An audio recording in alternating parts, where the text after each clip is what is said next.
Good afternoon and welcome. My name is Jamie Goodson. I'm the Director of the Division of Consumer Compliance Policy and Outreach here in NCUA's Office of Consumer Protection, and I'm also the moderator for today's webinar on fair lending and HMDA compliance.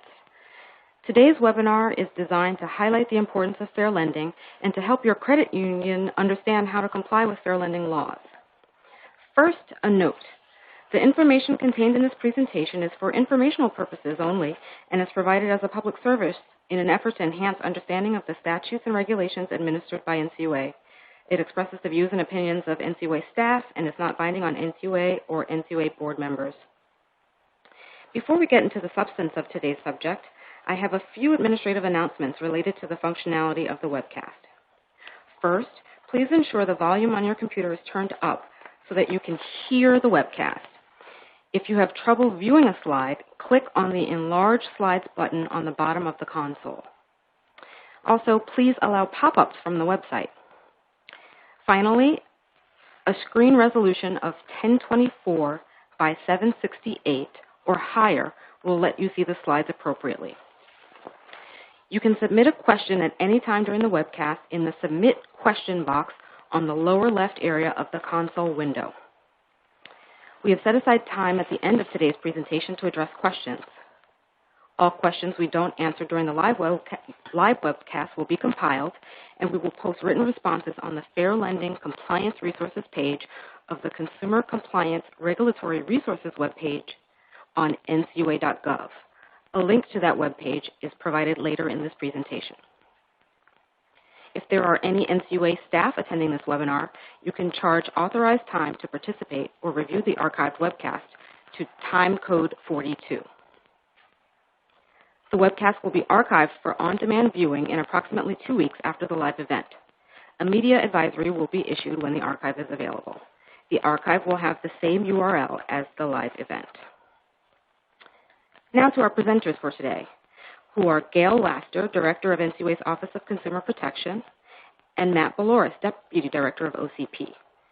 To assist with responding to your questions, we also have Matthew Nixon, Consumer Compliance and Policy Outreach Program Officer, and Heather Murphy, Consumer Compliance Policy and Outreach Analyst. During this webinar, we will discuss the following topics. We'll give an overview of fair lending and the applicable laws. We'll talk about NCUA's Fair Lending Examination Program. Then we'll talk about some best practices. And we'll also get into Home Mortgage Disclosure Act reporting requirements and talk about some common HMDA and ECOA errors. At this point, I will turn the presentation over to OCP Director Gail Laster. Thank you, Jamie, and thank you all for joining us this afternoon. Now, I'm going to go over some very basic concepts that should be very familiar to all of you. Namely, what is fair lending? Fair lending, under the Dodd-Frank Wall Street Reform and Consumer Protection Act, is defined to mean fair and equitable and non-discriminatory access to credit for consumers. Treating certain consumers less favorably than others on a prohibited basis is unlawful, and we will discuss what factors are prohibited basis for discrimination under federal fair lending laws later in the presentation. Now, at the federal level, we generally refer to 3 laws as pertaining to fair lending. They are the Equal Credit Opportunity Act, or ECOA, which is implemented by Regulation B and administered by the Consumer Financial Protection Bureau, the Fair Housing Act, sometimes referred to in this presentation as FHA Act, which is implemented by the regulations issued by the U.S. Department of Housing and Urban Development, or HUD, and the Home Mortgage Disclosure Act, or HMDA, which is implemented by CFPB's Regulation C.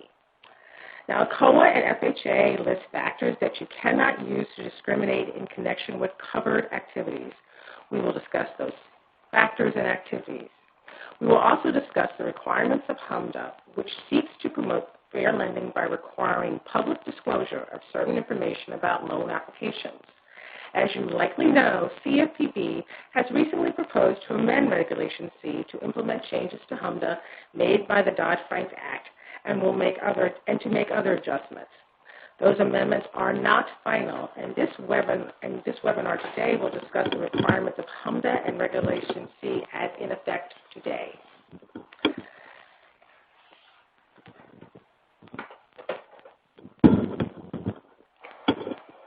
Now, let's discuss ECOA, the Fair Housing Act, and HMDA in greater detail.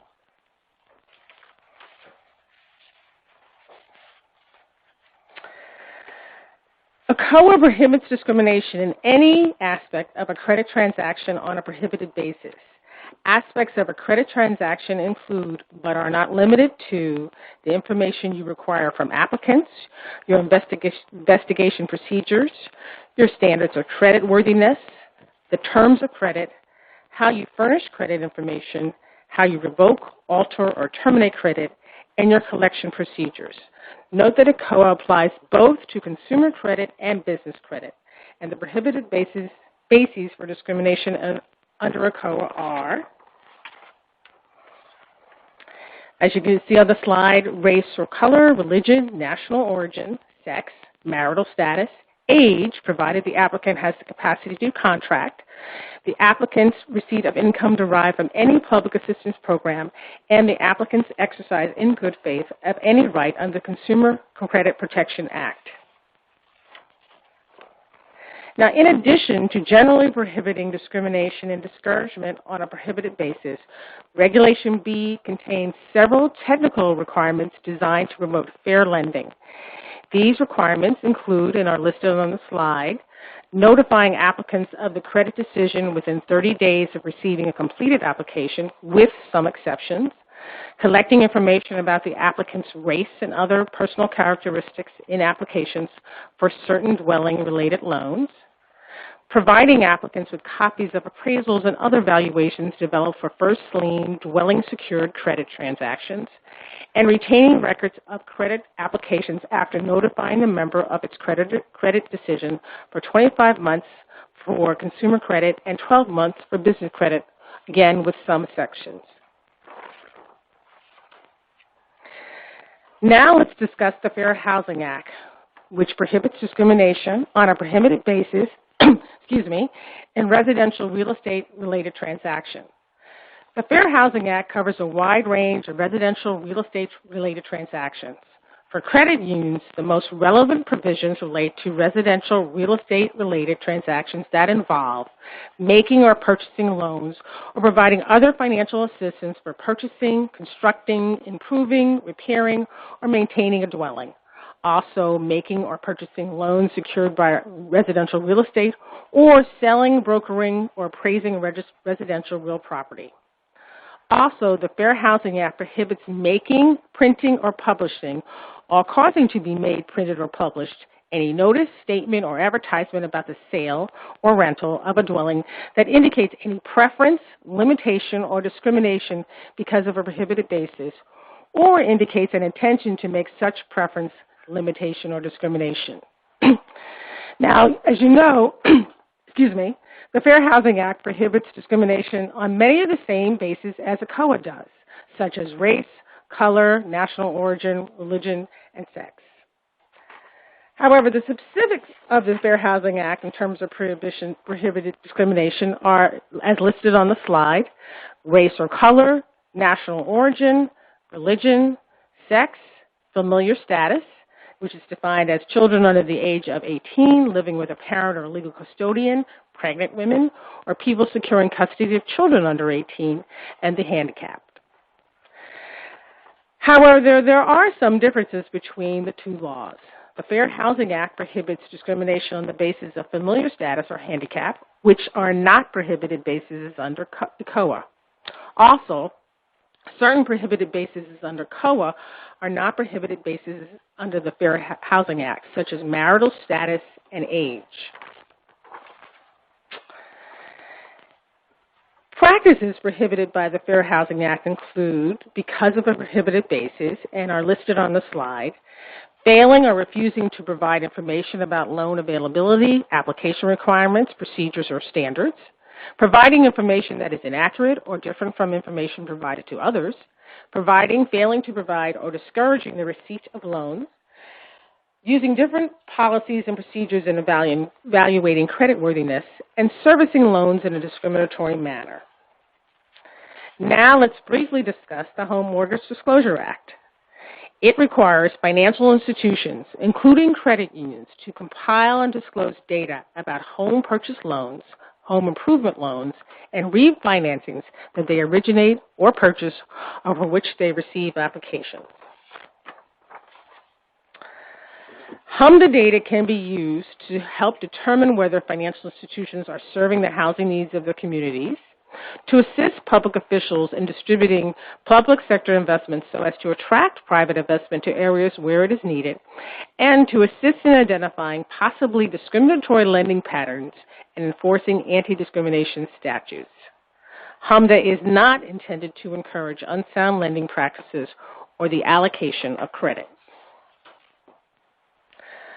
Now, under HMDA, coverage provisions differ based on whether a financial institution is a credit union, bank, or savings association, or a for-profit mortgage lending institution that is not a credit union, bank, or savings association. Now, for credit unions, other criteria apply in determining coverage. In this webinar, we will focus on federally insured credit unions, and the coverage provisions are as noted in the slide. A federally insured credit union is exempt from HMDA reporting for a given calendar year if on the preceding December 31st, 1, it had neither a home office nor a branch office in a metropolitan statistical area. 2, total assets were at or below the threshold established by the CFPB. Or 3, it made no first lien home purchase loans, including refinancings of home purchase loans, on 1 to 4 family dwellings in the preceding calendar year. And we note that the CFPB adjusts the asset threshold based on the year-to-year change in the average of the Consumer Price Index for urban wage earners and clerical workers. So for 2015, the threshold amount is $44 million in assets as of December 31st, 2014.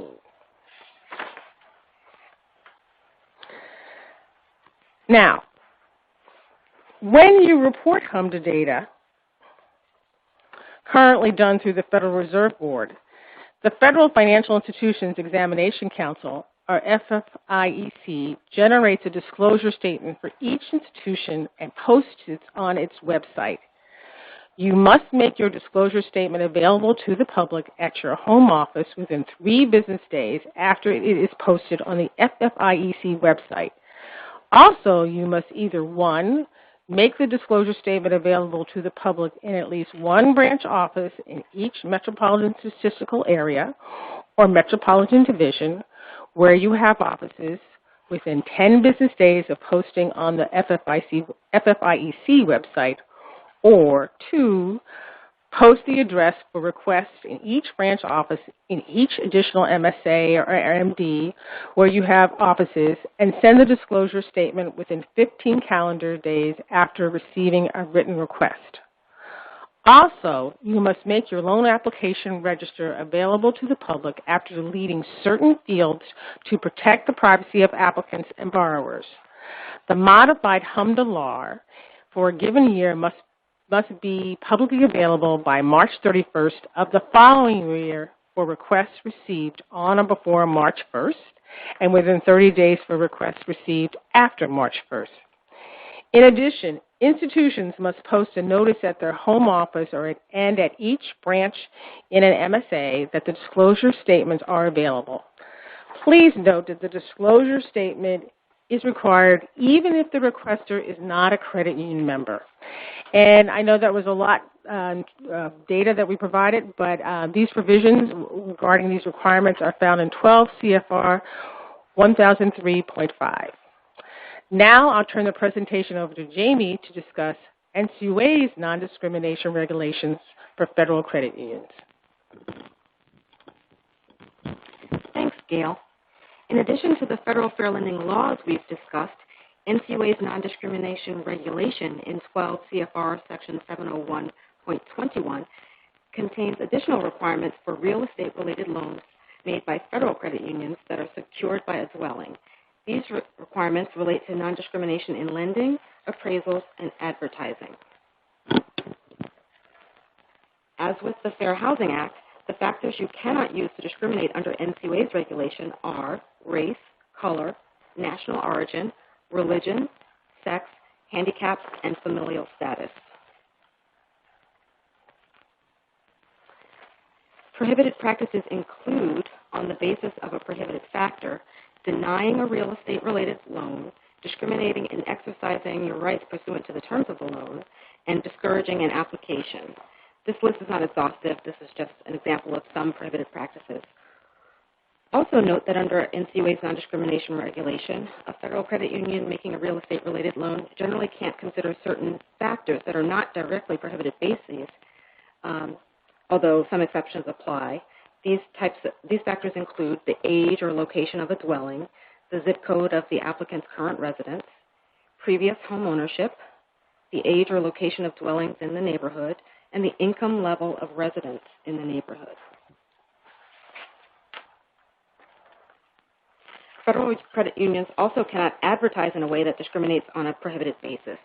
Ads can't contain any words, symbols, models, or other forms of communication that suggest a discriminatory preference or policy of exclusion on a prohibited basis. Any federal credit union that advertises real estate-related loans must prominently indicate that the credit union makes such loans without regard to race, color, religion, national origin, sex, handicap, or familial status. For written and visual advertisements, a federal credit union may satisfy this requirement by including an equal housing lender logo or an equal housing opportunity logo. And how you do this is described in the regulation. For oral advertisements, a federal credit union may make a spoken statement that the credit union is an equal housing lender or an equal opportunity lender. Also, a federal credit union that engages in real estate-related lending must display a notice of non-discrimination in the public lobby of the credit union and in the public area of each office where such loans are made. This notice has to be clearly visible to the general public and has to include the logo and text specified in the regulation. Now that we've discussed fair lending laws in general, let's discuss some specific practices credit unions should avoid. A credit union cannot require a spouse to co-sign a loan when the borrower qualifies for the loan based on his or her own creditworthiness. Also, where a co-signer is needed to approve a loan, a credit union cannot require that the co-signer is the applicant's spouse rather than a person with a non-spousal relationship to the applicant. A credit union also cannot deny an applicant access to a particular credit product because the person cannot or will not use the spouse as a co-signer. Spouses can be required to co-sign loans in certain circumstances. For example, if the property securing the loans is owned jointly by the borrower and spouse, then the credit union can require the spouse's signature on the instruments necessary to enable the credit union to reach the property in case of death or default. And in community property states, a spousal signature on any instrument necessary to make the community property available to satisfy the debt in the event of default is another situation. Another practice is to avoid deals with where you have joint applicants. Where there are joint applicants, you can't evaluate a credit score differently based on whether or not the applicants are married.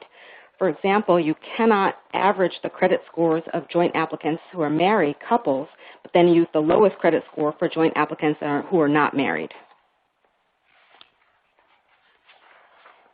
Something else to be aware of is that although ECOA and Regulation B prohibit discrimination on the basis of age, again, provided somebody has the capacity to contract, they do allow more favorable treatment for the elderly in extending credit or in credit terms. Note that elderly is defined as 62 or older under Regulation B. Be sure that if you favor the elderly, you define elderly consistently with Regulation B. You cannot set a different threshold, such as 55 or older, unless you establish a special purpose credit program. Now I'll turn the presentation over to Matt Valoris, Deputy Director of NCUA's Office of Consumer Protection. Thank you, Jamie, and good afternoon to everyone listening in. I'm going to spend the next several slides discussing NCUA's fair lending exams and supervision contacts, which are separate from NCUA's safety and soundness exams. I'll touch on the scope of our fair lending reviews, including selection criteria we use. I'll provide some examples of concerns we've noted during our reviews, and I'll highlight some best practices of an effective compliance management system.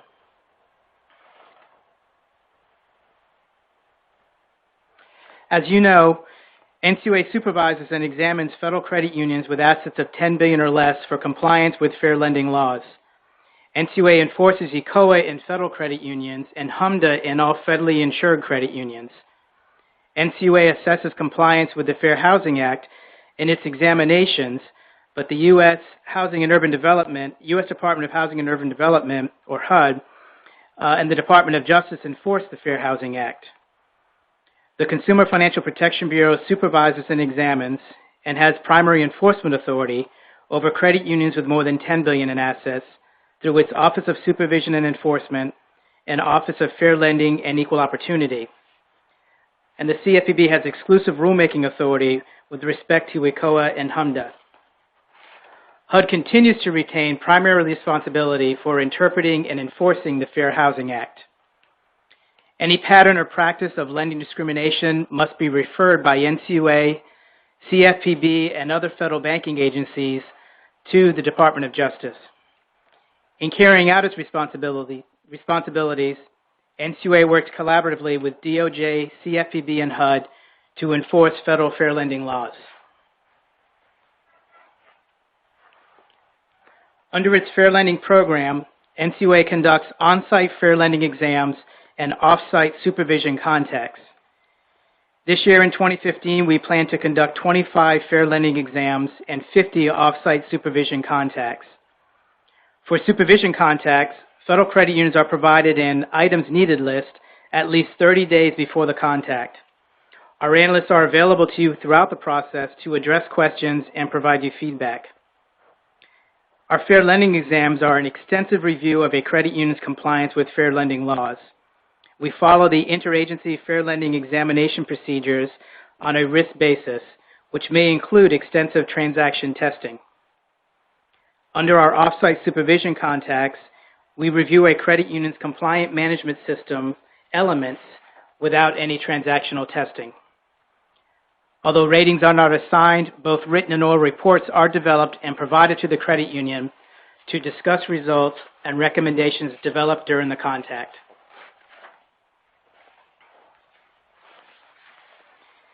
NCUA considers a variety of factors in selecting credit unions for fair lending exams and off-site supervision contacts. And as this slide indicates, we would look at any status the credit union has as a HMDA data outlier. For this analysis, we typically review HMDA data on application denials and loan pricing. We review member complaints we may receive from members and consumers. If we see a trend of discrimination at a particular credit union, we will consider doing a fair lending exam. We also consider prior regulatory violations, including violations of ECOA and the Fair Housing Act. And even under general compliance risks, we determine if the credit union has a high compliance risk rating due to lending violations, and if so, we would consider a fair lending exam. We also factor in any whistleblower complaints we may have received. And lastly, we may receive recommendations from our field examiners after they complete their exams if they feel ECOA or HMDA compliant issues might need to be investigated further.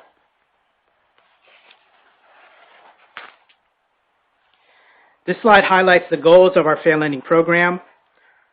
Our contacts focus on reviewing for potential discrimination, whether intentional or not, by reviewing a credit union's compliance management system and conducting transactional testing.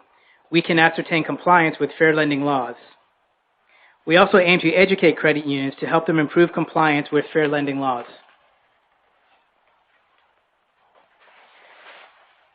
Through our fair lending reviews, there are some concerns we have identified and are worthy of mentioning to you this afternoon. One is a weak overall compliance management system, and we will discuss compliance management systems later in this presentation. But basically, we are looking for fair lending policies that include compliance monitoring, training, and a high degree of management oversight. We also see errors relating to HMDA loan application registers, and we're going to discuss HMDA reporting errors later in this presentation also. And lastly, regarding adverse action notices, we do see adverse action notices with inaccurate statements of the action being taken, such as a denial or counteroffer, and the reason why such action was taken. We also see issues with the correct address and contact information for NCUA under the ECOA section of these notices.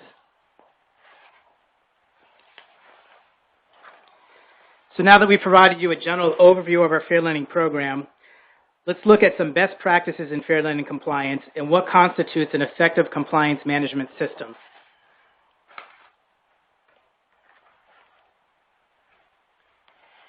Fair lending best practices include a variety of things, including making fair lending compliance part of the day-to-day responsibilities of credit union management and employees, self-identifying potential issues, and when identified, taking corrective action. And again, these best practices can be accomplished with an effective compliance management system. And what makes up an effective compliance management system? This slide highlights some of the key elements, namely board of directors and management oversight, policies and procedures, training, monitoring, testing, and corrective action, and compliance audit. We're going to spend a few minutes talking about each of these over the next few slides.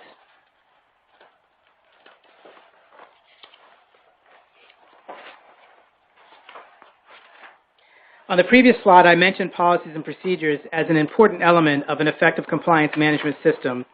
So let's touch on that a bit more. The credit union's fair lending policies and procedures should be documented and sufficiently detailed to address compliance with fair lending laws. They should be designed to prevent violations and to detect and prevent harm to consumers. Written policies and procedures are a credit union's primary reference tool for managing fair lending compliance. As such, policies and procedures should be reviewed frequently and kept current. Your written policies and procedures may also include regulatory citations and definitions, sample forms with instructions, and other instructions as you see fit. Fair lending policies and procedures provide standards by which the business operations may be measured to adhere to compliance requirements. They should cover all loan products and phases, such as advertising, marketing, underwriting, servicing, loss mitigation, and even third-party oversight. And lastly, a credit union's fair lending procedures should address requirements for conducting reviews prior to introducing new lending products or modifying existing products, including evaluating documents and disclosures, conducting system testing, and appropriately training staff prior to product rollout. Moving on to board oversight, it's important to note the effectiveness of an institution's fair lending compliance management system is grounded in the actions taken by its board and senior management. To effectively manage a fair lending program, the credit union's board and senior management should demonstrate clear expectations about fair lending compliance within the credit union and by third-party service providers. They should adopt clear policy statements about fair lending compliance. They should also define clear responsibilities for fair lending compliance management and allocate resources appropriate for the credit union's size and complexity. And lastly, the board should implement a fair lending audit function appropriate for the credit union's size and complexity. And sometimes overlooked, but is equally important as other elements of an effective compliance management system, is training. Education of an institution's board of directors, management, and staff is essential to maintain an effective fair lending compliance management system. Board members should receive sufficient information to enable them to understand their responsibilities and the commensurate resource requirements to carry out those responsibilities. Management and staff should receive specific and comprehensive training to reinforce and help implement fair lending policies and procedures. Your credit union's training program should also address new and existing employee training requirements. The training schedule should be fluid and appropriately incorporate technology advances in training to cover regulatory changes or when monitoring, testing, audits, or examinations reveal weaknesses or noncompliance. Moving on to monitoring, testing, and corrective action, these generally are performed more frequently and less formally than a compliance audit, which I'm going to discuss in a bit. Monitoring does not require the same level of independence from the business function that an audit function does. Monitoring and testing should be appropriately scheduled and completed. It should determine whether all aspects of credit transactions are handled according to the credit union's policies and procedures. Monitoring and testing should consider the results of internal or external audits, risk assessments, or other guidelines. Credit unions should document what is monitored and tested, by whom, and how frequently it is conducted. In addition, findings should be escalated to management and to the board of directors if appropriate. You should take prompt corrective actions where appropriate to address any issues identified during testing. Monitoring and testing are critical when discretion is permitted in loan underwriting or pricing. Examples of discretionary underwriting or pricing practices include competitor rate matching, policy or underwriting guideline exceptions, adjusting loan rates to a more favorable or less favorable risk-based pricing tier, and indirect lending programs that give dealers the ability to subjectively increase the buy rate.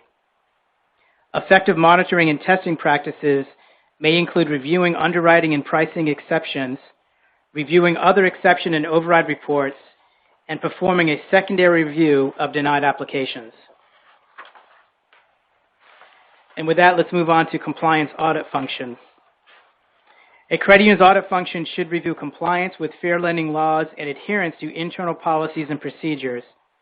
It also should be independent of both the credit union's compliance program and its business functions to the extent possible given the credit union's size and complexity. Important components of an effective compliance audit function include a fair lending risk assessment, comparative file reviews, analysis of HMDA data, an evaluation of underwriting and pricing parameters, and demographic analysis.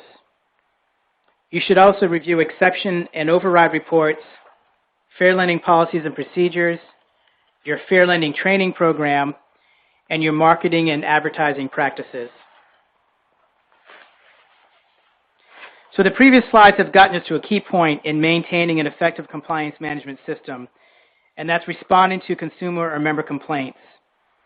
And while no credit union should be expected to never receive any complaints, we typically see credit unions with an effective compliance management system are both responsive and responsible when handling complaints and inquiries. These credit unions, in particular, organize, retain, and use the information gathered as part of its compliance management system. And with that, I'll turn the presentation back over to Jamie Goodson to discuss requirements of the Home Mortgage Disclosure Act. Jamie? Thanks, Matt. I'm going to discuss some points credit unions should keep in mind when they are reporting HMDA data. Earlier, we discussed the general HMDA reporting coverage criteria for federally insured credit unions. Just to reiterate, federally insured credit unions are required to collect HMDA data in 2015 and submit the data by March 1st, 2016 if they meet all three of the following criteria. That is, having total assets as of 12/31/2014 that exceed $44 million, having a home or branch office in a metropolitan statistical area on December 31st of 2014, and during 2014, having originated at least one home purchase loan or refinancing a home purchase loan that's secured by a first lien on a 1 to 4 unit family dwelling.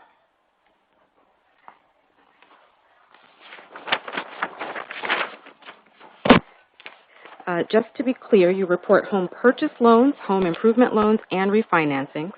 And to give some explanation, a home purchase loan is any loan secured by and made for the purpose of purchasing a dwelling.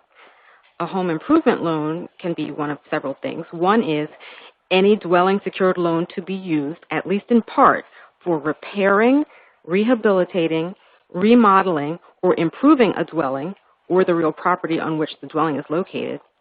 Or it can be any loan not secured by a lien on a dwelling to be used, at least in part, for one or more of the purposes that the institution classifies as a home improvement loan.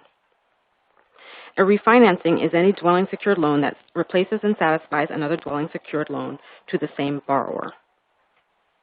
You may choose to report open-end home equity lines of credit, or HELOCs, that serve for home purchase or improvement, but you should report only the amount that is intended for home purchase or home improvement purposes.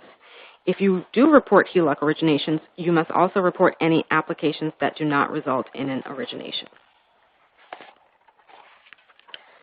So we've talked about what's reported. What's not reported?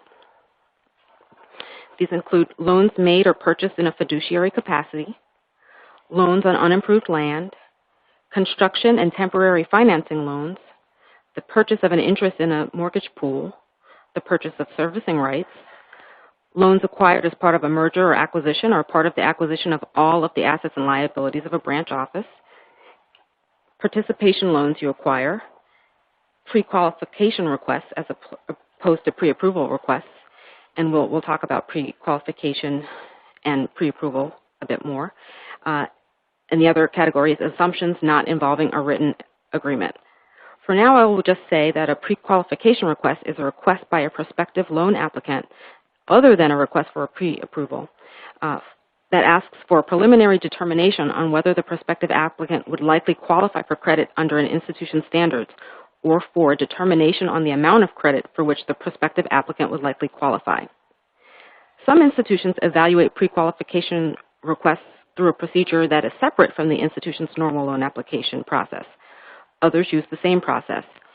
In either case, Regulation C does not require an institution to report pre-qualification requests on the HMDA, even though these requests may constitute applications under Regulation B for purposes of adverse action notices.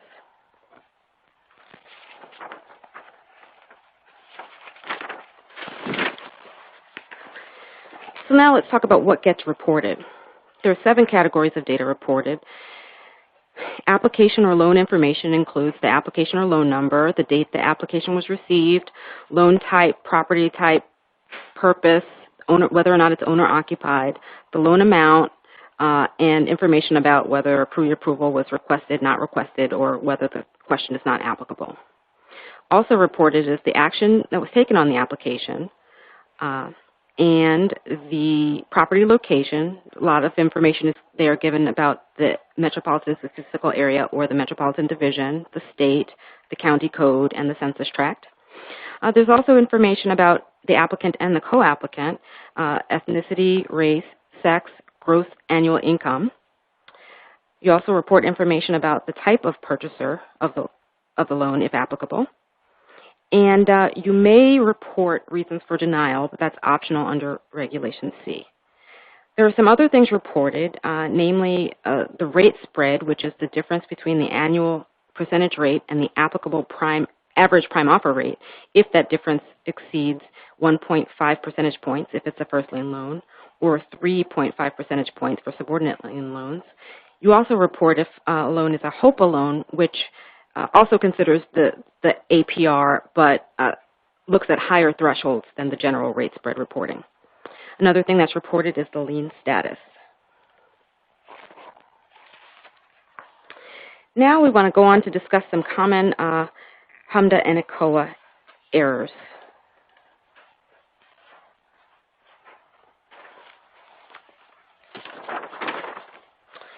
The first one we want to talk about is when you can use the application withdrawn code.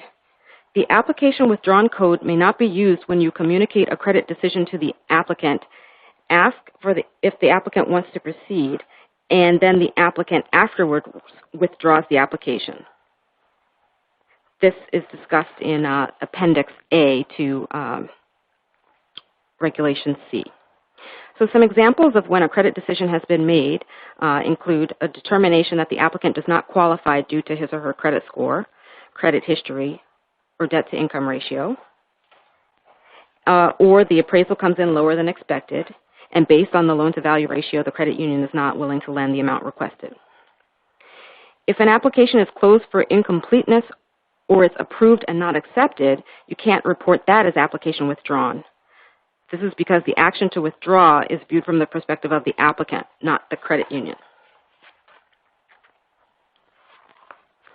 If a credit union makes a counteroffer to lend on terms different from the applicant's initial request, for example, for a shorter loan maturity or in a different amount, and the applicant does not accept the counteroffer or doesn't respond, the credit union reports the action taken as a denial on the original terms requested by the applicant. If the counteroffer is accepted, you report the application as an originated loan. If a credit union issues a loan approval subject to the applicant's meeting underwriting conditions other than customary loan commitment or loan closing conditions, and the applicant does not meet those conditions, the institution reports the action taken as a denial. So to give a little bit of context, customary loan commitment or loan closing conditions include clear title requirements, acceptable property or survey, acceptable title insurance, binder, getting a clear termite inspection, and if the applicant plans to use the proceeds from the sale of one home to purchase another, a settlement statement showing that there are adequate proceeds from the sale. If an applicant fails to meet one of those conditions, or a similar condition causes the application to be coded approved but not accepted, Customary loan commitment and loan closing conditions do not include conditions that constitute a counteroffer, such as a demand for a higher down payment, underwriting conditions concerning the borrower's creditworthiness, including satisfactory debt-to-income and loan-to-value ratios, or verification or confirmation in whatever form the lender ordinarily requires that the borrower meets underwriting conditions concerning borrower creditworthiness. For example, if approval is conditioned on a satisfactory appraisal and the applicant obtains an appraisal but the appraisal does not support the assumed loan-to-value ratio and the credit union is therefore not willing to extend the loan amount sought, then the lender must use the code for application denied.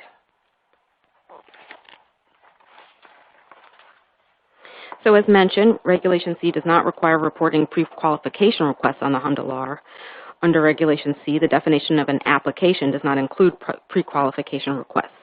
By contrast, Regulation C does require reporting of requests for pre-approvals.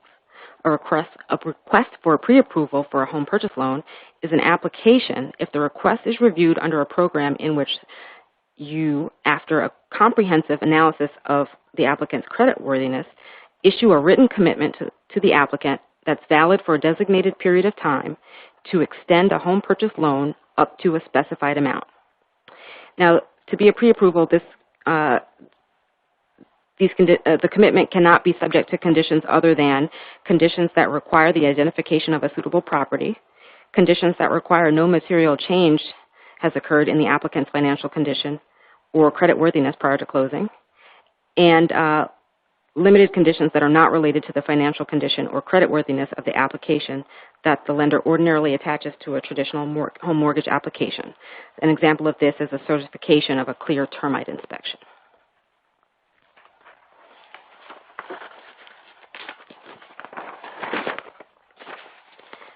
Let's talk about reporting loan sales. If you sell a loan in the same calendar year in which it was originated or purchased, you must identify the type of purchaser to whom it was sold. If it's sold to more than one purchaser, you use the code for the entity that purchased the greater interest. Another thing to note is that you only report loans that are underwritten with Desktop Underwriter as being sold to Fannie Mae when Fannie Mae purchases them. That's the same for Loan Prospector and Freddie Mac. For example, if you sell a loan to a Federal Home Loan Bank, don't report it as sold to Fannie Mae or Freddie Mac simply because you underwrote it with Desktop Underwriter or Loan Prospector. Now let's discuss some differences in government monitoring information, or GMI, that's collected under ECOA and Reg B, and that's reported under HMDA and Reg C. Under Regulation B, the requirement to collect GMI applies to applications for credit that's primarily to purchase or refinance a dwelling occupied or to be occupied by the applicant as a principal residence. You have to ask, as part of the application, information about the applicant's ethnicity, race, sex, marital status, and age. You also have to ask, but the applicant is not required to supply the requested information.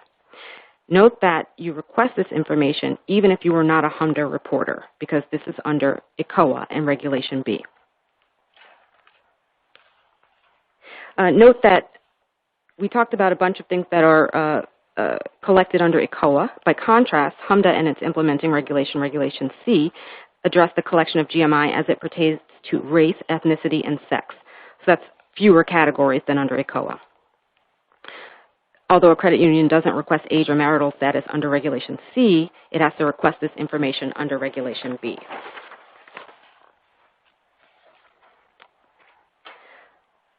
So continuing to talk about collecting government monitoring information under Regulation B and ECOA, note that you have to inform the applicant that the information regarding ethnicity, race, sex, marital status, and age is requested by the federal government to monitor compliance with federal statutes that prohibit creditors from discriminating against applicants on those bases.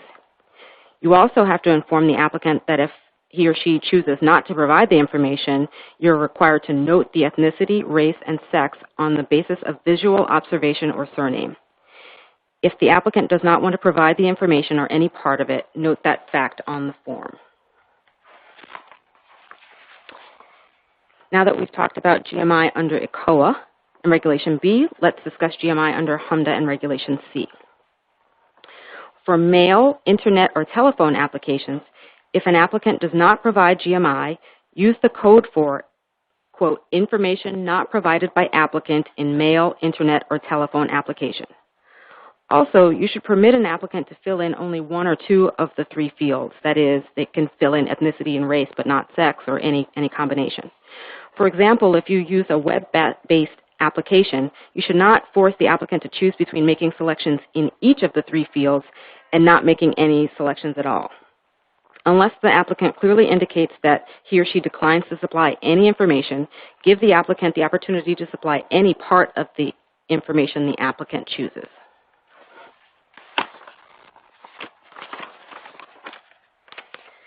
To continue with talking about GMI under Regulation C, if an applicant marks a box indicating that he or she does not wish to furnish GMI, but actually goes ahead and supplies some or all of the information, you have to report the information that was supplied.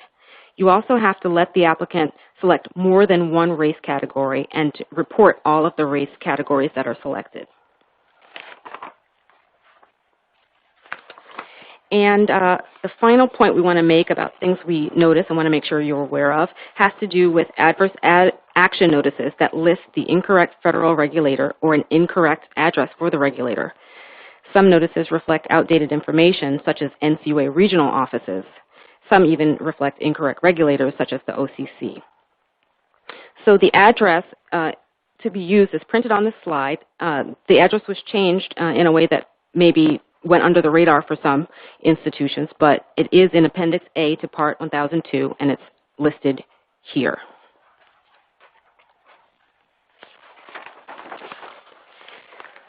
We've covered a lot of material today, but we've given only a basic overview of how to comply with fair lending laws. For additional information, NCUA provides fair lending compliance resources on its Consumer Compliance Regulatory Resources webpage on ncua.gov. And these resources include a fair lending guide, materials discussing best practices and frequently asked questions. They also include HMDA regulatory alerts and webinars. This presentation and answers to questions not answered during this webinar will be posted on this page. And once posted, you will be able to use the hyperlink to reach that webpage. We're going to cover some questions now, but if you have other questions you think of after the presentation, feel free to contact us. Our email address and office phone are shown. The email is compliancemail@ncua.gov. So I want to thank you for providing, those of you who provided questions in advance, and I'm actually going to present some questions to Matt Nixon and Heather Murphy to reach out to discuss some of those questions found in advance, received in advance.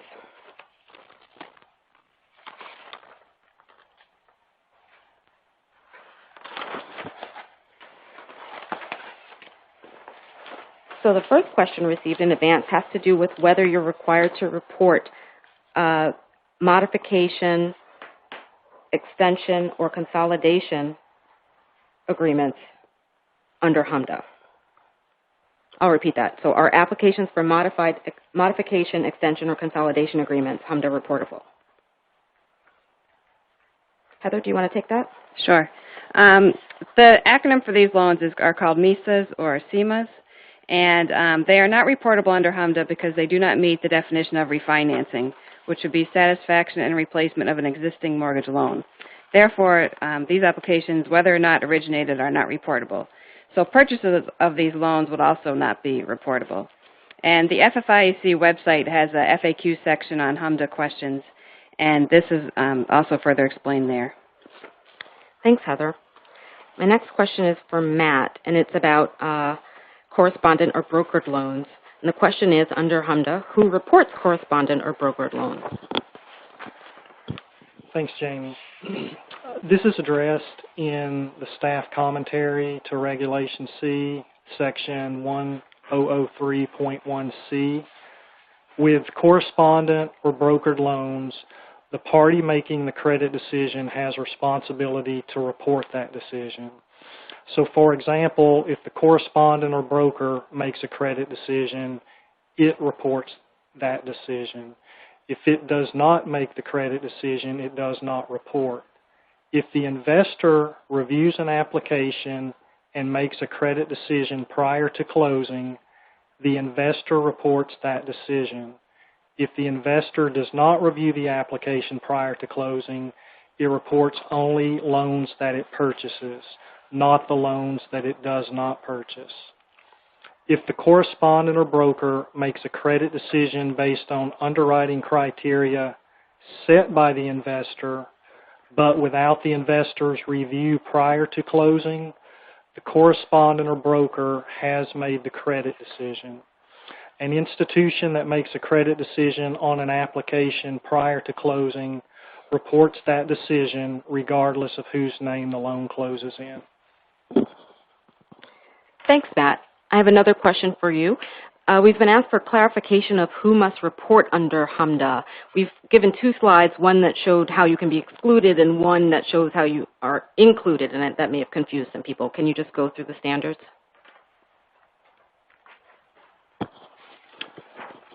Certainly. So in order to be HMDA reportable, you have to meet all three criteria that was listed in the slides. So you have to meet the asset coverage threshold. You also have to have a home or branch office located in a metropolitan statistical area. And finally, in the preceding calendar year, you would have had to originate at least one home purchase loan or refinancing of a home purchase loan secured by a first lien on a 1 to 4 family dwelling. Thanks, Matt. I have another question for you. It's about HELOCs. The question is, if our credit union only offers an open-end home equity line of credit, I understand that we do not need to report under HMDA. Is this statement correct? Yes, that is correct. HELOCs are optional reporting under HMDA. However, if a credit union reports one or more HELOC, they are required to report all HELOCs. But they may choose not to report HELOCs at all. Okay, thank you, Matt. The next question is for Heather, and the question is, what coding is used if the loan is approved but the loan never is actually originated due to the member just not getting back to you? Is this a denial? No. If you've approved the loan's approved. If the member does not follow up and accept the loan, then the coding would be approved but not accepted. Thanks, Heather. Now I have another question for Matt.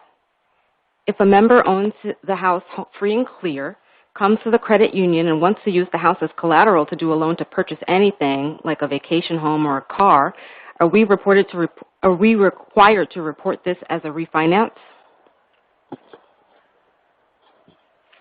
A refinancing is any dwelling secured loan that replaces and satisfies another dwelling secured loan to the same borrower.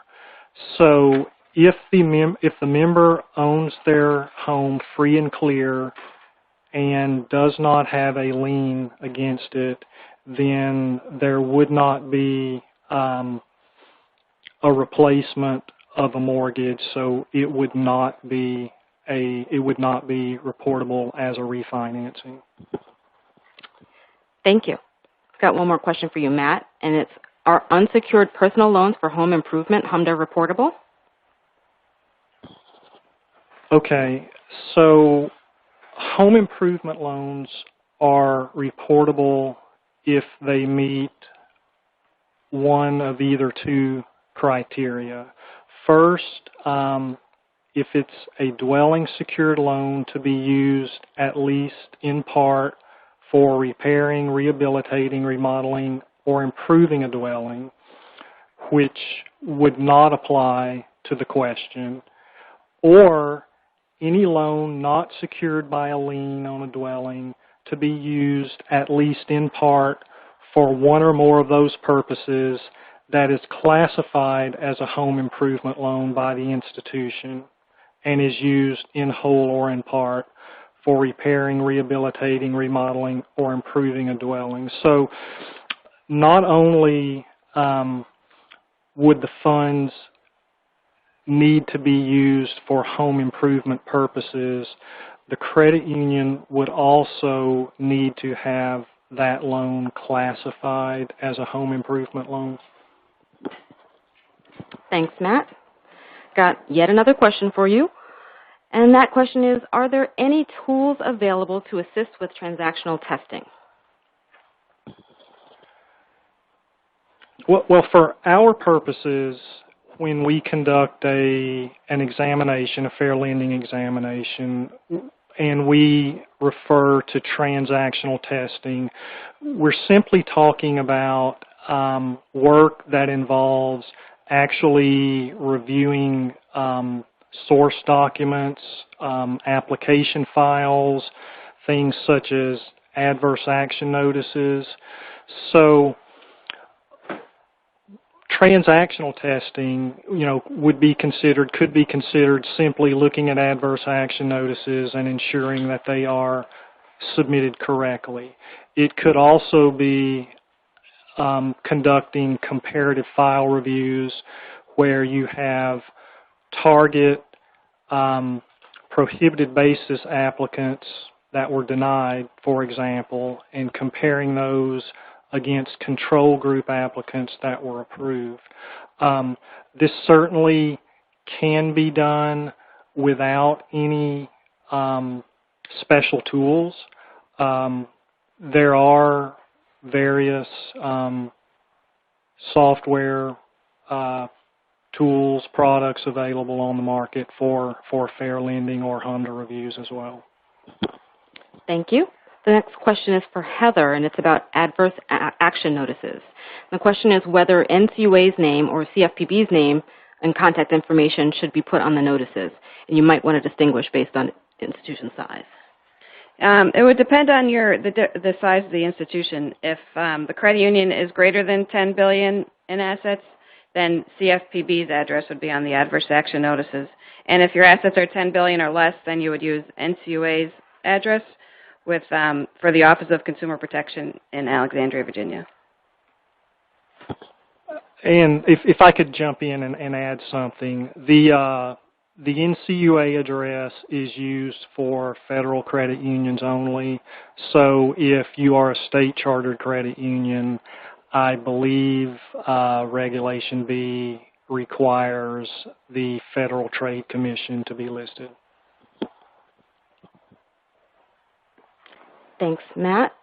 And Heather. Heather, I have another question for you. We went pretty quickly over pre-qualifications and pre-approvals, but there's still some confusion about it. Is there anything more you can say to explain the difference between a pre-qualification and a pre-approval? Well, the pre-approval, it's more of there is a commitment to the applicant that you will finance the loan, and that once they select the property and the loan is going to close, there would be no more creditworthiness checking. So the pre-approval means that you've done all your credit analysis and the person's creditworthy to approve the loan, whereas the pre-qualification is saying that you've done a quick analysis and this is what you think they could afford. Thanks, Heather. Now, Matt, I have a question for you about whether an OCP compliance review, quote unquote, is considered the same thing as a fair lending exam, and if not, what are the differences? Okay, so within OCP, we conduct two types of fair lending analyses. We perform supervision contacts, which are conducted off-site and generally take approximately 3 days to complete. They do not involve transactional testing. It's a review of the credit union's policies, procedures, sample documents, things such as that, of which we assess the structure of the credit union's fair lending compliance management system.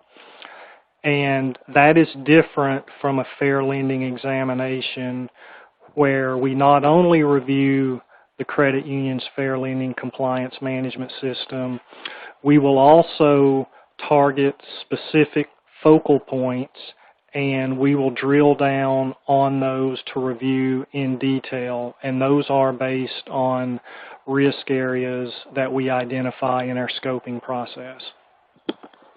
Okay, thank you. I have another question for you, and this one is about self-evaluations. Is an institution considered more favorably if it performs a self-evaluation of disparate treatment? Okay, so if we were to suspect or identify information that suggested a credit union had engaged in disparate treatment, there would be a number of factors that we would consider. We would be interested in if this was an isolated incident or if there was a pattern or practice of discrimination, but certainly also we would consider a credit union's ability to self-identify and self-correct that that violation. So yes, I mean, we would consider self-identification and self-correction that was completed through an evaluation completed at the credit union. Thanks, Matt. I have something about government monitoring information and how somebody can find the guidelines for when they collect government monitoring information and when they don't. Does either Matt or Heather want to speak to? It's generally specified in the regulations, but if there's anything you want to add about that, here's your opportunity. I believe GMI is discussed in Reg B under Section 1002.13. I don't know offhand the section for Reg C, but these things are all spelled out in the regulation, and you can find them online using the electronic code of federal regulations. You can also reach it through NCUA.gov, and our Consumer Compliance Regulatory Resources webpage can show you how to find different regulations, etc. I have a question here about home improvement loans. If they're HMDA reportable, can you explain how this is kind of distinct from the qualified mortgage rules and underwriting standards? So as I read the question, it's, what's the interaction between reporting something under HMDA and deciding whether something is a qualified mortgage? So I'll take that because I'm not sure I've clarified the question enough. I think that the questioner is correct that these are two completely separate categories of information. One has to do with determining ability to repay, and the other, HMDA, is about giving public disclosure about the loans you make. As of yet, you do not report qualified mortgage status. That may change in the future, but as of now, that's not reported. Okay. So now I have a question for Heather about how much advance notice a credit union is given for a fair lending exam. Credit unions are generally given 30 days notice before we would come in for a fair lending exam. There is a first day letter the credit union will receive explaining the contact and the analyst that will be conducting the contact, and a list of information that we will need to complete our review. So you're usually given 30 days to complete to get the information to the analyst, and then usually a week after the analyst receives all the information is when they come on site. Thanks, Heather. I have a question for Matt about whether a fair lending supervision contact can lead to a fair lending exam. Yes, if significant weaknesses are discovered during a supervision contact, we may perform a follow-on fair lending examination to review the concerns identified. But keep in mind that our selection process for examinations is risk-focused.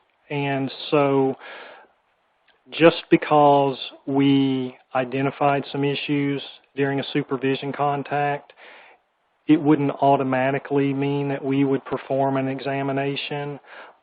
We would evaluate the risks identified at the supervision contact against the risks that we're looking at for other potential examinations, and if it met the threshold of one of our top 25 for that particular year, then we could perform an examination. Also, any findings that we might issue during a supervision contact are followed up on by our office. So there is also the potential that we could issue examiner's findings and not do an examination, but we would still ask the credit union to respond to us once they had addressed those deficiencies. Thank you, Matt. We have a question here that's actually about some changes that are going to be upcoming due to rules by the Consumer Financial Protection Bureau that are going to take effect on 8/1/2015. I believe that's referring to rules under TILA and RESPA. Gail, do you want to address that question? Sure. Indeed, as Jamie indicated, we have a question about will we be providing any guidance regarding the rules that take effect in August of this year, and we believe that question is in reference to the CFPB's TILA, RESPA Integrated Disclosures Rule, and we have in fact hosted a webinar from last week that will be archived and placed on NCUA.gov, our compliance resources pages. We also anticipate issuing a regulatory alert regarding the requirements of rule as well. But that is a separate and distinct issue from what we're talking about today in terms of fair lending, which, as I indicated earlier, covers 3 laws: Fair Housing Act, ECOA, and HMDA. Thanks. Thank you. We have a question here. I'm going to ask this question to Matt. We talked earlier about using HMDA outlier status to determine whether a credit union should be examined for fair lending compliance. Matt, can you give a bit of a description of what is a HMDA outlier? Yes. So we analyze credit union HMDA data using tests of statistical significance, and we will generally apply a 95% confidence interval to our analyses. So a HMDA outlier is an event that's materially different than the population average with at least 95% certainty that the event could not have occurred randomly. So HMDA data is commonly analyzed to identify statistically significant denial and pricing disparities. And while we use HMDA outlier information as risk indicators, keep in mind that outlier data would still need to be analyzed in greater detail to determine if any problems existed. Thank you. We have a question here about whether the fair lending materials available on NCUA's website kind of give you information about how to do a self-assessment. Does anyone want to take that question?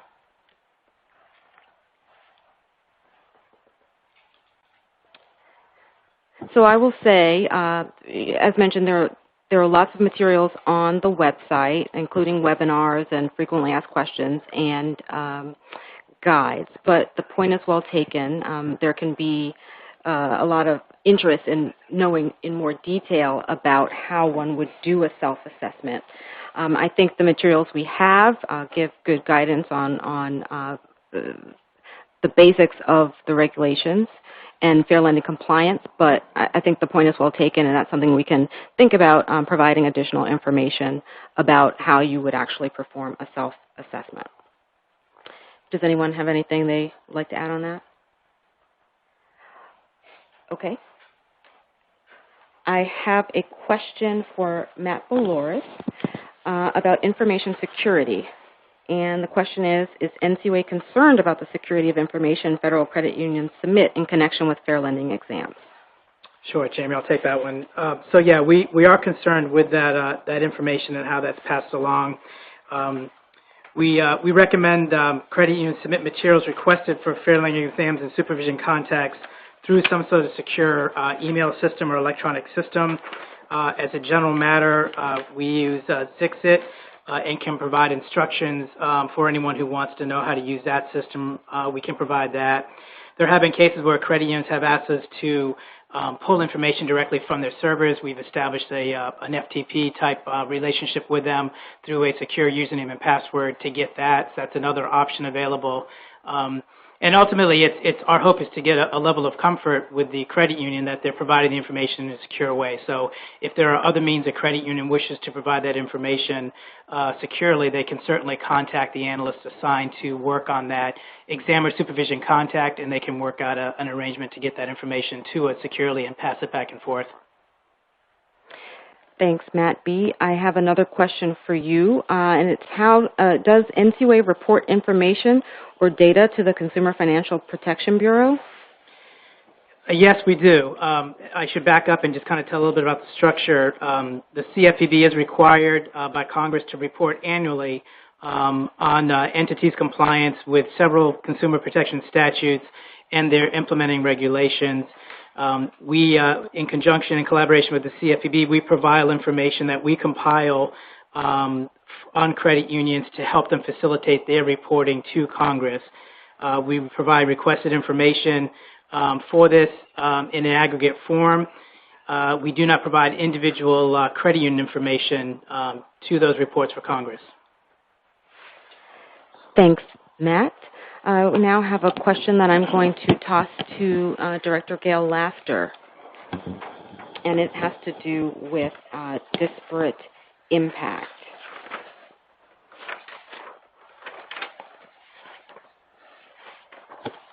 So, Gail, the general question is whether NCUA looks for disparate impact in its fair lending exams. No, so actually it has to do more with the consideration of disparate impact under the Fair Housing Act and the fact that the Supreme Court is considering disparate impact under the Fair Housing Act in a recent case. And I think the question goes to what impact will that decision have on NCUA's fair lending exam program. And just by way of background, the question refers to a case on which the U.S. Supreme Court heard oral argument in January called Texas Department of Housing and Urban and Community Affairs versus the Inclusive Communities Project. The Supreme Court is considering whether disparate impact claims can be made under the Fair Housing Act. The court has not yet issued a decision in the case, and it's too soon to predict what the decision will be, and it would be foolhardy also to predict what the decision will be. When the court issues a decision, NCUA and other federal agencies will have to consider the decision's effect on their fair lending activities. For example, in performing fair lending exams, NCUA follows the Interagency Fair Lending Examination Procedures adopted by the Federal Financial Institutions Examination Council in 2009, also known as the FFIEC.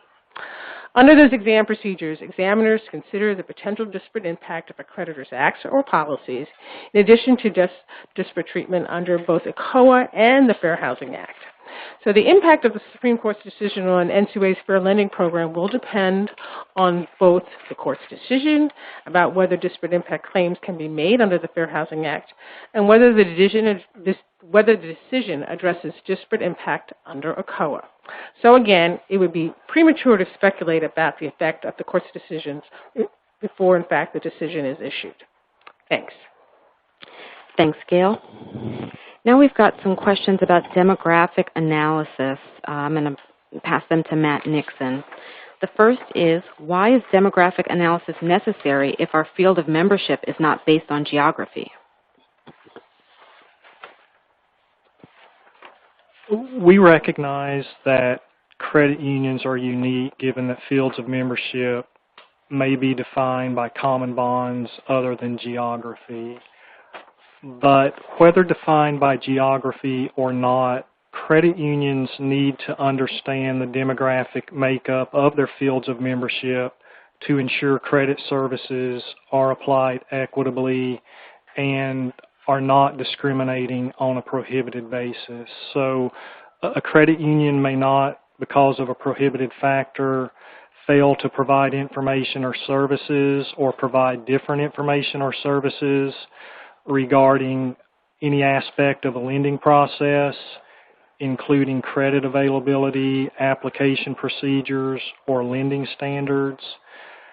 A credit union with a closed field of membership and not based on geography may not be expected to show or demonstrate lending patterns similar to other financial institutions operating in the same geography, but they should understand the demographic makeup of their field of membership and adequately serve all within.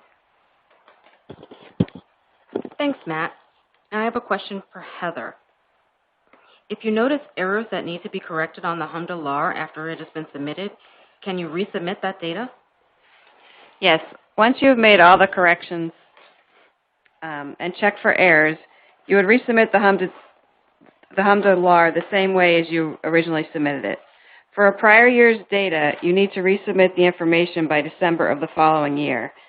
So for the 2014 LAR, you would have to submit any errors or corrections by November 30th of 2016. And the FFIEC FAQ section also has a section on this that tells you how to refile and what you need to do. Thanks, Heather. I have a question. We have a lot of questions about HELOCs. There's a lot of interest in whether or not you report them. And one of them is the reporting of HELOCs optional even if funds are used for home improvement purposes or to provide funds for a down payment on a home purchase loan? Matt, do you want to take that? Sure.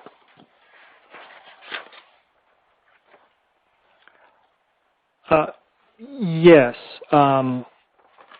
The reporting of home equity lines of credit is optional, and Section 1003.4C3 specifically states that credit unions may optionally report HELOCs made in whole or in part for the purpose of home improvement or home purchase.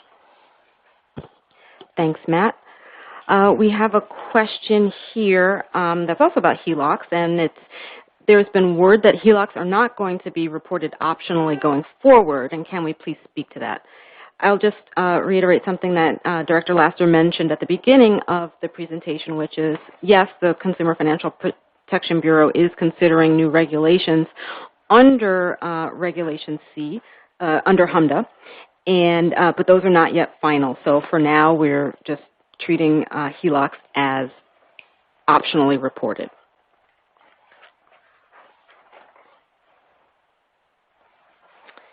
Okay. I have a question here about whether we can discuss specific ways that credit unions can provide effective yet appropriately scaled ways to mitigate fair lending risk in various circumstances. Hold on, let me read this again.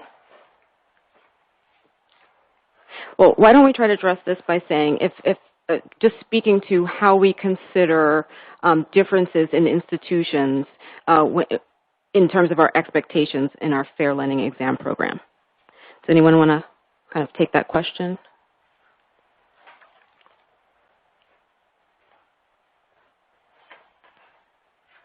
Okay, I will say that in general, we just, as I think it was Matt Boloris who spoke earlier about kind of compliance management, and we tried to reiterate that the various expectations relate to the size and complexity of the institution, and we do recognize that not every institution presents the same fair lending risk or has the same resources, and so these are things that are taken into consideration when we are performing our fair lending exams.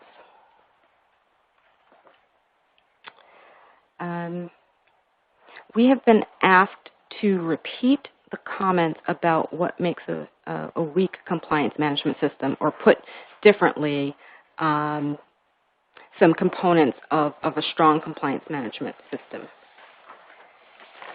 So I will just go back and just touch on a few of those points that we made.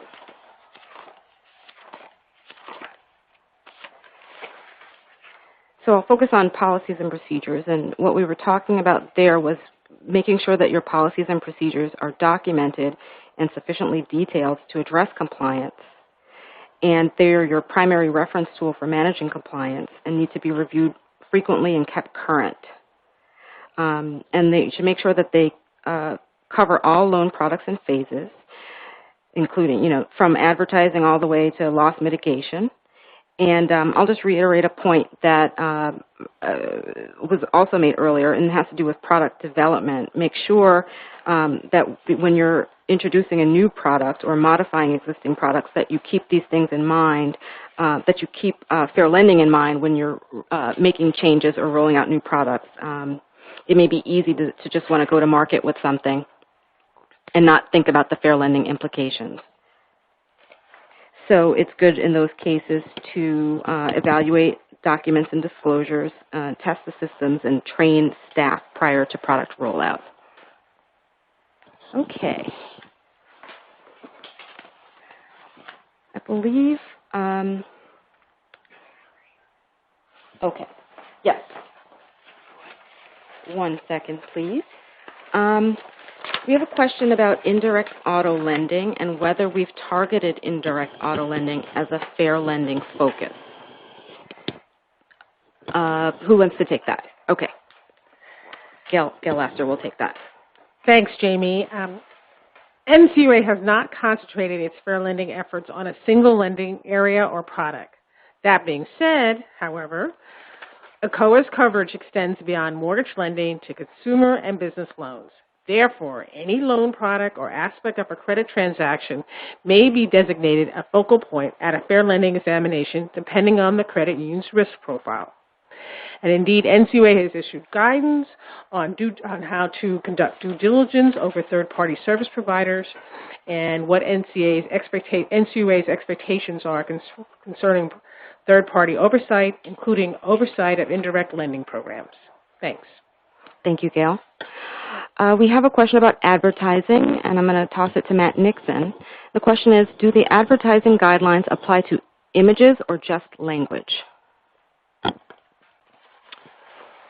Okay, so if we're talking about the advertising requirements that we address in our NCUA regulations, 701.31, there are specific guidelines addressed concerning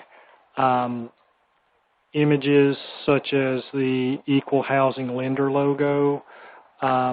If we're talking about images other than our print documents, that would be addressed within 70131, as well as language requirements in advertisements. So I would reference 70131 of NCUA's regulations. Okay, thanks, Matt. And I have one last question for you, which is, are there any other regulations reviewed during an NCUA OCP examination besides fair lending, given the myriad of regulations that are currently in place? Okay, so within the structure of NCUA's Office of Consumer Protection, we operate the Fair Lending Examination Program. So within that we will review at a fair lending examination ECOA, HMDA, Fair Housing Act. We'll look at the NCUA Regulation 70131, and then we also review compliance with SCRA, Service Members Civil Relief Act. Now, that's not to say that compliance is not a component of NCUA's examination process. Safety and soundness examiners continue to review all compliance areas, including fair lending, at annual examinations, but they might defer to us if they had specific concerns related to fair lending. Thank you, Matt. And that concludes the question and answer section of our presentation today. I do realize that there are questions we have not been able to address, and as mentioned, we will compile answers to those questions to the extent that there are answers readily available from regulations, and post them on ncua.gov on the Fair Lending Resources webpage of our Consumer Compliance Regulatory Resources webpage. Once again, our office contact information is provided in this presentation. You can email us at compliancemail@ncua.gov if you have additional questions, and we will respond to those as well. I want to thank all of you for joining today. I hope this has been helpful, and I want to thank all of the presenters, and thank you for your interest in fair lending.